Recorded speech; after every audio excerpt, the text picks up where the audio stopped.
Este conteúdo foi produzido com o apoio de inteligência artificial e tem finalidade educacional.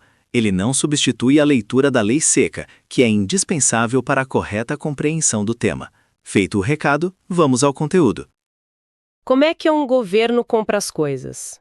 E eu não falo de um clipe de papel, mas, sei lá, a construção de um hospital, o asfalto de uma rua, ou até o software que gerencia um serviço público. Existe um manual de regras para gastar o nosso dinheiro, o dinheiro dos impostos, de um jeito justo e eficiente? Hoje, a gente vai mergulhar nas fundações desse manual aqui no Brasil. A nossa fonte é a nova Lei de Licitações e Contratos, a Lei 14.133.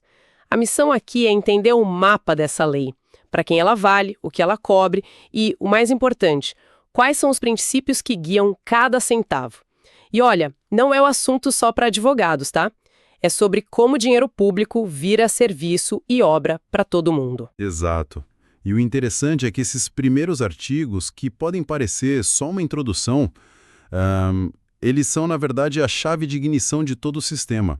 É ali que a lei define a própria identidade dela, sabe? Vamos focar no quem, no o que e principalmente no porquê das contratações públicas. É a base para a gente entender todo o resto. Ótimo. Então vamos começar pelo básico do básico. Quem exatamente precisa seguir essas regras? O artigo 1º parece jogar uma rede bem larga, né? Fala em administrações públicas diretas, autárquicas, fundacionais, da União, estados, municípios, basicamente todo mundo que a gente pensa como governo. Exato, a regra geral é essa amplitude máxima. Da prefeitura da menor cidade do país até os grandes ministérios em Brasília, tá todo mundo nesse guarda-chuva. Mas o que eu acho mais revelador é que a lei não para por aí. Ela faz questão de especificar que os poderes legislativo e judiciário também entram. Isso é um ponto importante. Quer dizer que quando o Congresso ou um tribunal precisa comprar computadores novos, por exemplo, eles não têm umas regras próprias, talvez mais fáceis? Entram na mesma fila? Na mesma fila. Precisamente, a função principal deles é outra, claro. Legislar, julgar. Mas para eles existirem, eles precisam de uma estrutura. Comprar papel, contratar limpeza, manter os prédios. Nesses momentos, eles agem como administradores do dinheiro público. E a lei diz, se a função é administrativa, a regra é a mesma para todos. Entendi. É um princípio de isonomia na gestão, sabe? Impede que cada poder crie suas próprias ilhas de contratação com regras mais, digamos, frouxas. Faz sentido. Garante um padrão mínimo de transparência, não importa de qual dos 3 cofres o dinheiro esteja saindo. Mas com uma rede tão grande assim, imagino que alguns peixes grandes tenham escapado. Existem exceções. Existem. E a principal delas é, talvez, o ponto que mais gera confusão.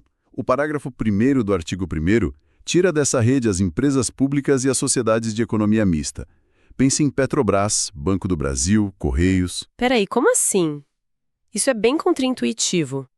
Uma empresa como a Petrobras, que movimenta bilhões e tem o governo como acionista majoritário, ela não precisa seguir a Lei Geral de Licitações. Não da mesma forma. E esse é o ponto-chave. Aqui a lei revela uma filosofia.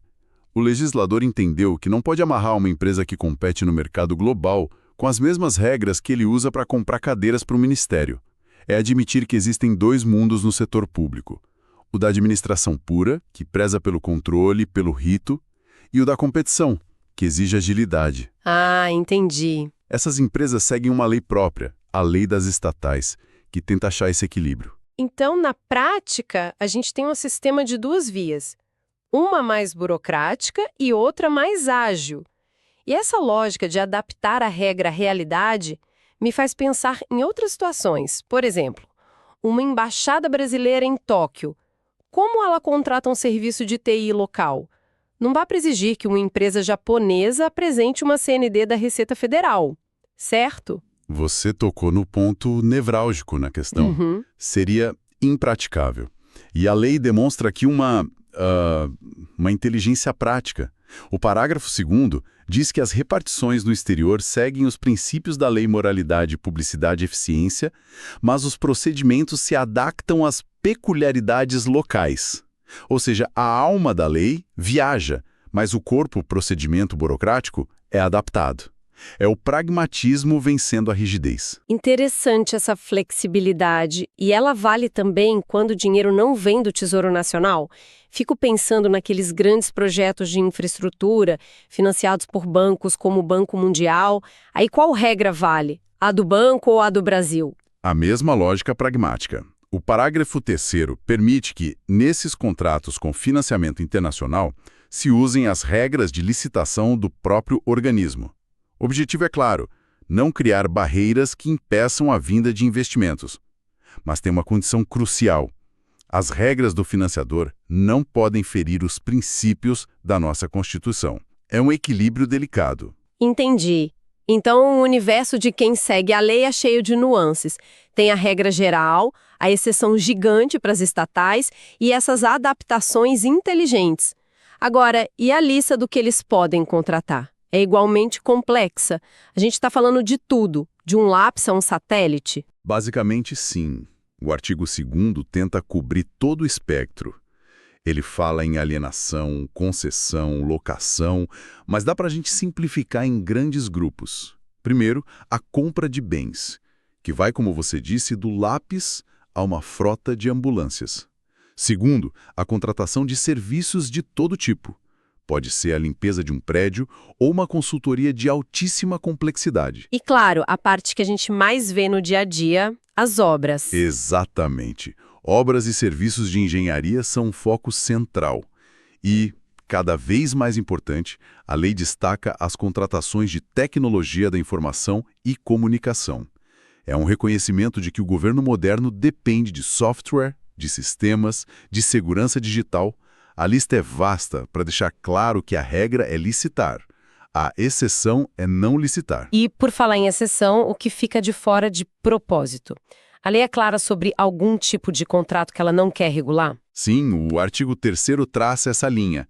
A principal exclusão são as operações de crédito e a gestão da dívida pública. Quando o governo precisa de dinheiro emprestado, ele não faz uma licitação para ver qual banco oferece as melhores condições, como faz para comprar computadores.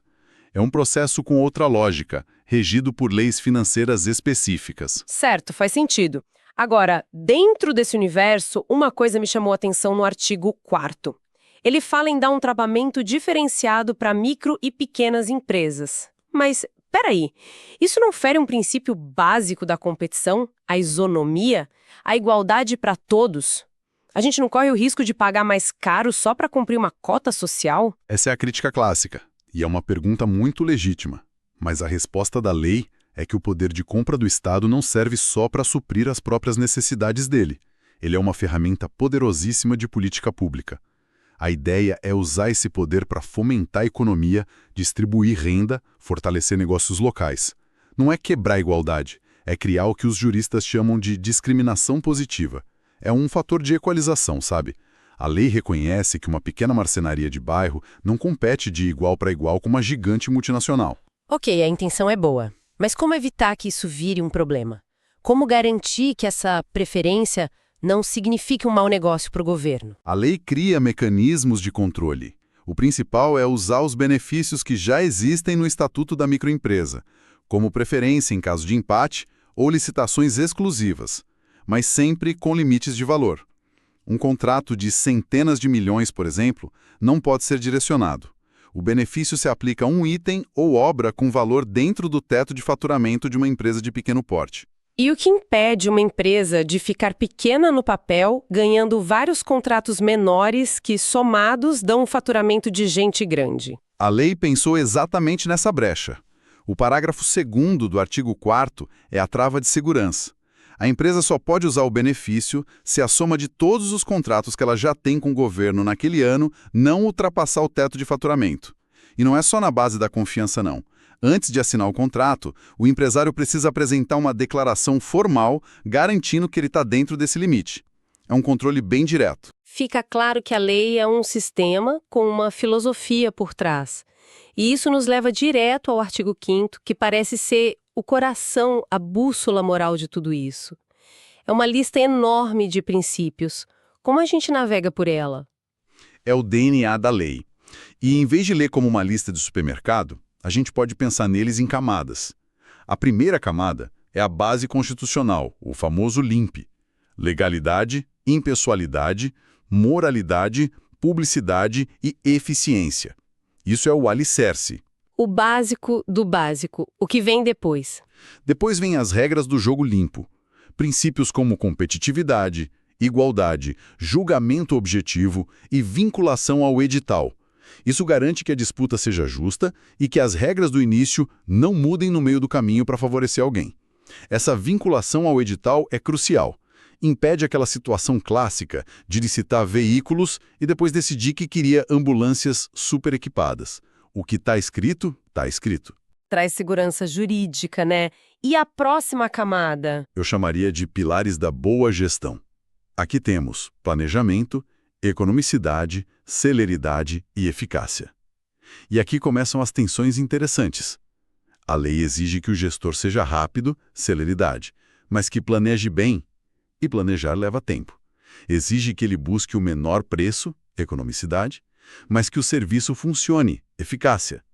Não adianta comprar o asfalto mais barato se ele derrete na primeira chuva. E por fim, a camada que parece mais conectada com os desafios de hoje, do século XXI. Exatamente.